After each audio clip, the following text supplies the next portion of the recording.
एक ऐसे ब्रह्मांड की कल्पना करो जो एक परमाणु से भी छोटा है। 13.8 अरब साल पहले हमारा ब्रह्मांड ऐसा ही था। फिर हुआ बिग बैंग। स्पेस बहुत तेजी से फैला, जिससे समय बना और वो सारा पदार्थ और ऊर्जा बनी जो आज हम जानते हैं। समझना थोड़ा मुश्किल है, पर हमारी अद्भुत यात्रा ऐसे शुरू हुई। इसी उग्र उथल पुथल से सबसे पहले हाइड्रोजन और हीलियम बने। गुरुत्वाकर्षण ने इन तत्वों को एक साथ खींचना शुरू कर दिया, जिससे गैस के विशाल बादल बने। लाखों वर्षों में ये बादल आपस में गिरते गए और पहले सितारे और आकाशगंगाएं बन गए। ब्रह्मांड अब ऊर्जा का एक समान समंदर नहीं था, बल्कि प्रकाश और पदार्थ का एक विशाल विकसित होता हुआ ताना बाना बन गया था।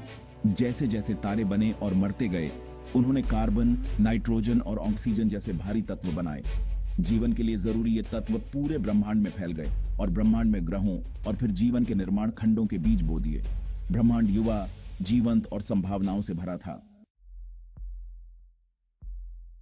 लगभग 4.6 अरब साल पहले आकाशगंगा के एक शांत कोने में गैस और धूल का एक विशाल बादल सिकुड़ने लगा। प्राचीन सितारों के ये अवशेष नेबुला में हमारे सौर मंडल के लिए जरूरी सभी चीजें थीं। जैसे जैसे गुरुत्वाकर्षण ने बादल को अंदर की ओर खींचा, यह घूमने लगा, जिससे पदार्थ की एक घूमती हुई डिस्क बन गई। इस ब्रह्मांडीय नृत्य के केंद्र में एक तारे का जन्म हुआ, हमारा सूर्य। सूर्य से निकलने वाली विशाल गर्मी और प्रकाश ने हाइड्रोजन और हीलियम जैसे हल्के तत्वों को दूर धकेल दिया। भारी तत्व पास रहे और आपस में मिलकर आंतरिक सौर मंडल के चट्टानी ग्रहों का निर्माण किया। बुध, शुक्र, पृथ्वी और मार्स। बहुत दूर फ्रॉस्ट लाइन से परे, जहां तापमान बहुत ठंडा था, बृहस्पति, शनि, अरुण, यूरेनस और वरुण, नेपच्यून जैसे गैस जाइंट बने। हाइड्रोजन और हीलियम से बने ये विशाल ग्रह कई चंद्रमाओं और छल्लों के साथ खुद ही छोटे सौर मंडल की तरह हैं। हमारे सौर मंडल का निर्माण गुरुत्वाकर्षण, टकराव और सृजन के एक अराजक बैले का परिणाम था, जिसके कारण अंततः विविध और आकर्षक ग्रह प्रणाली का निर्माण हुआ, जिसे हम घर कहते हैं। शुरुआत में पृथ्वी पिघली हुई चट्टानों का एक गोला थी, जिस पर क्षुद्र ग्रहों और धूमकेतुओं की बमबारी हो रही थी। यह एक अराजक और हिंसक समय था, जब हर दिशा से आने वाले अंतरिक्षीय पिंड पृथ्वी की सतह को लगातार प्रभावित कर रहे थे। ज्वालामुखी फट रहे थे, जिससे सतह पर गैसें और लावा फैल रहे थे। ये ज्वालामुखी विस्फोट न केवल पृथ्वी की सतह को आकार दे रहे थे, बल्कि वातावरण में भी महत्वपूर्ण परिवर्तन ला रहे थे। लेकिन समय के साथ कुछ असाधारण हुआ। धीरे धीरे पृथ्वी की सतह ठंडी होने लगी और एक नई कहानी का आरंभ हुआ। पृथ्वी ठंडी हुई, जिससे वातावरण में मौजूद जल वाष्प संघनित होकर बारिश के रूप में गिरने लगा। यह बारिश न केवल सतह को ठंडा कर रही थी, बल्कि जीवन के लिए आवश्यक जल भी प्रदान कर रही थी। लाखों वर्षों तक बारिश होती रही, जिससे पृथ्वी की सतह पर बने बेसिन भर गए। ये बेसिन धीरे धीरे विशाल महासागरों में बदल गए, जो आज हम देखते हैं। महासागर बने, जिसने ग्रह के अधिकांश भाग को ढंक लिया। ये महासागर न केवल जल का स्रोत थे, बल्कि जीवन के विकास के लिए एक आदर्श वातावरण भी प्रदान कर रहे थे। शुरुआती महासागरों में घुले हुए खनिज प्रचुर मात्रा में थे, जिन्होंने एक प्राथमिक सूप बनाया, जो जीवन की पहली फुसफुसाहट के लिए एक प्रजनन स्थल था। यह सूप जीवन के पहले अणुओं के निर्माण के लिए आवश्यक तत्व प्रदान कर रहा था। शुरुआत में ऑक्सीजन की कमी वाला वातावरण भी बदलने लगा। धीरे धीरे प्रकाश संश्लेषण करने वाले जीवों ने ऑक्सीजन का उत्पादन शुरू किया, जिससे वातावरण में ऑक्सीजन की मात्रा बढ़ने लगी। ज्वालामुखियों ने कार्बन डाइऑक्साइड, नाइट्रोजन और जल वाष्प सहित गैसें छोड़ी। इन गैसों ने पृथ्वी के प्रारंभिक वातावरण को आकार दिया और जलवायु को प्रभावित किया। इन गैसों ने ग्रीन हाउस प्रभाव पैदा किया, जिससे गर्मी फंस गई और ग्रह गर्म हो गया। यह गर्मी जीवन के विकास के लिए आवश्यक ऊर्जा प्रदान कर रही थी। जीवन के उभरने का मंच तैयार था, जो वायुमंडल के एक कंबल से सुरक्षित था और युवा पृथ्वी के पानी से पोषित था।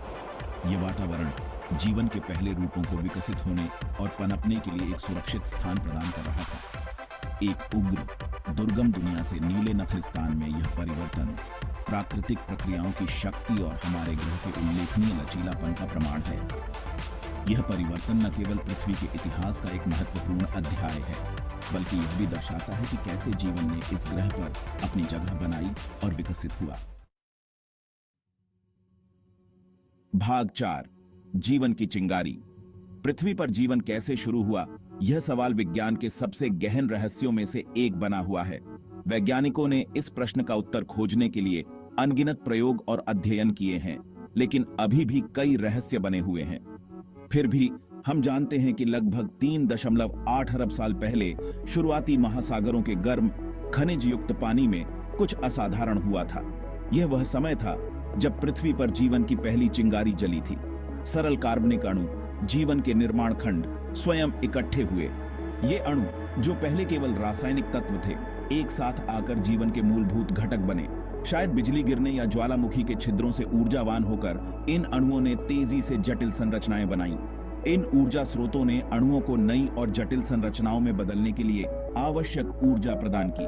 अंततः झिल्लियों के भीतर संलग्न पहली कोशिकाएं उभरी। ये कोशिकाएं, जो जीवन के सबसे प्रारंभिक रूप थे, ने पृथ्वी पर जीवन की नींव रखी।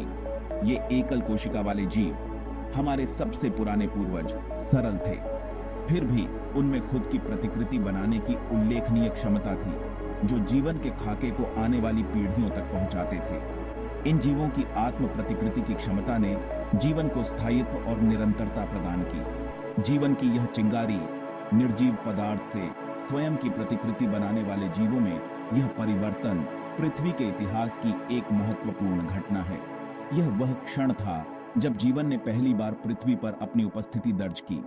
इन विनम्र शुरुआत से ही हमारे ग्रह पर सभी जीवन का उदय हुआ। प्रारंभिक जीवन रूपों ने धीरे धीरे जटिलता और विविधता प्राप्त की, जिससे पृथ्वी पर जीवन का विशाल और विविध संसार विकसित हुआ। जीवन के पेड़ ने जड़ पकड़ ली थी और इसकी शाखाएं जल्द ही अनगिनत दिशाओं में पहुंच जाएगी, विकास की विशाल संभावनाओं की खोज करते हुए। यह विकास की प्रक्रिया थी जिसने जीवन को विभिन्न रूपों और आकारों में विकसित होने की अनुमति दी। सरल कोशिकाओं से जटिल जीवन रूपों तक की यात्रा लंबी और कठिन होगी, लेकिन मंच तैयार था। चिंगारी भड़क उठी थी और जीवन ने पृथ्वी पर अपनी अविश्वसनीय यात्रा शुरू कर दी थी। यह यात्रा, जो अरबों वर्षों तक चली, ने जीवन को उन रूपों में विकसित किया जिन्हें हम आज जानते हैं और प्रशंसा करते हैं। भाग 5 साधारण कोशिकाओं से जटिल जीवों तक। अरबों वर्षों तक पृथ्वी पर जीवन मुख्य रूप से सूक्ष्म था, जिसमें एकल कोशिका वाले जीव महासागरों में तैरते रहते थे। ये छोटे जीव, जो केवल माइक्रोस्कोप के माध्यम से देखे जा सकते थे, हमारे ग्रह के पहले निवासी थे। वे सरल थे, लेकिन उनके अस्तित्व ने जीवन के लिए एक महत्वपूर्ण नींव रखी। हालांकि लगभग 2.5 अरब साल पहले एक क्रांति हुई, प्रकाश संश्लेषण का विकास। यह एक महत्वपूर्ण मोड़ था जिसने जीवन के विकास की दिशा को हमेशा के लिए बदल दिया। कुछ जीवों ने अपने भोजन का निर्माण करने के लिए सूर्य के प्रकाश की ऊर्जा का उपयोग करने की क्षमता विकसित की। इस प्रक्रिया ने उन्हें स्वतंत्रता दी, क्योंकि अब वे सीधे सूर्य से ऊर्जा प्राप्त कर सकते थे। प्रकाश संश्लेषण की इस प्रक्रिया ने एक उपोत्पाद के रूप में ऑक्सीजन छोड़ी, जिससे धीरे धीरे पृथ्वी का वातावरण बदल गया। ऑक्सीजन का स्तर बढ़ने लगा, जिससे वातावरण में एक बड़ा परिवर्तन आया। ऑक्सीजन, कई प्रारंभिक जीवन रूपों के लिए जहरीला, ने उन जीवों के विकास का मार्ग प्रशस्त किया जो ऊर्जा के लिए इस गैस का उपयोग कर सकते थे, जिससे अधिक कुशल चयापचय, मेटाबॉलिज्म हुआ और जटिल जीवन का मार्ग प्रशस्त हुआ। यह एक महत्वपूर्ण विकास था जिसने जीवन को नई ऊंचाइयों तक पहुंचाया। लगभग 1.5 अरब साल पहले एक और महत्वपूर्ण छलांग आई, बहुकोशिकीय जीवों का उदय। यह एक और बड़ा कदम था जिसने जीवन को और भी जटिल और विविध बना दिया। कोशिकाओं ने सहयोग करना शुरू किया, जिससे विशेष ऊतक और अंग बने। यह सहयोग जीवन के लिए एक नया आयाम लेकर आया, जिससे जीवों की संरचना और कार्यक्षमता में वृद्धि हुई। इससे जीवन की विविधता में विस्फोट हुआ। जीवों ने विभिन्न शारीरिक योजनाओं, संवेदी प्रणालियों और अपने पर्यावरण के साथ बातचीत करने के तरीकों का विकास किया। जीवों ने अपने वातावरण के साथ संवाद करने के नए तरीके खोजे, जिससे उनकी उत्तरजीविता और विकास में मदद मिली। महासागर अजीब और अद्भुत जीवों से आबाद हो गए, जिनमें जेलीफिश और कीड़े से लेकर ट्राइलोबाइट और शुरुआती मछलियां शामिल थीं। ये जीव अपने अनोखे रूप और व्यवहार के साथ समुद्री जीवन को समृद्ध बना रहे थे। जीवन अब सूक्ष्म दुनिया तक ही सीमित नहीं था, यह बाहर निकल रहा था, बड़ा, अधिक जटिल और अधिक विविध होता जा रहा था। जीवन ने अपने आप को नए और अनपेक्षित तरीकों से व्यक्त करना शुरू कर दिया। पृथ्वी पर जीवन के इतिहास में और भी नाटकीय परिवर्तनों के लिए मंच तैयार था। आने वाले समय में जीवन और भी जटिल और विविध रूपों में